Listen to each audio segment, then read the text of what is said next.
We're gonna do some hip thrusters from the bench. You can also use a ball or a chair. I'm gonna use a chair.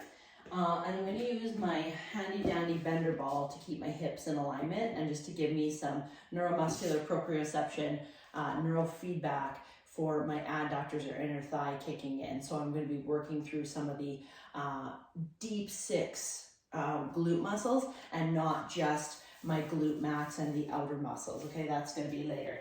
So you're gonna get on your bench, your ball, or the floor if you don't have any one of those, which is totally doable. I just like the bench especially because it allows me to have a little bit of a negative range of motion. The floor stops you, whereas the bench allows you to have that little bit more of a anterior pelvic tilt and then into your posterior pelvic tilt. Because a hip thrust is not a just lifting up of the legs. You'll feel your quads start to kick in and it will not work the glutes as much.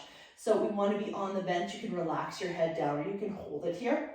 I like to hold the bench so it doesn't slide for me because I'm just using a chair. And I like to strengthen my neck but also keep it relaxed, so I'm here. Benderball is between my knees. A progression to this, so the first set would be coming down, inhaling all the way to the bottom of your core through your nose, and then exhaling, thrusting that hip up into a posterior pelvic tilt. Inhale, and then exhale. Come up, making sure the ribs are down, the core is in, the glutes are contracted. There's a light squeeze of the Benderball. You're not trying to kill this thing. You're just trying to give some neurofeedback.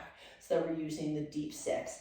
You're going to progress to maybe moving that foot that you're using, which is my outside foot right now, and stabilizing just gently with this toe.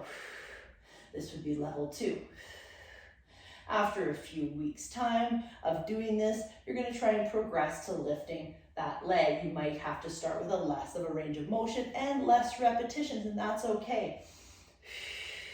I'm already feeling quite a bit of glute and hamstring kicking in, even after only doing a couple with my leg elevated, and it makes a big difference when we have that Benderball because it's making me use different muscles than I'm used to using when I don't have the Benderball. So changing it up is essential to seeing longer lasting results and tricking the body into getting what you need. But you want to make sure, again, you're not just dropping. You're keeping the ribs in and you're tilting through the pelvis.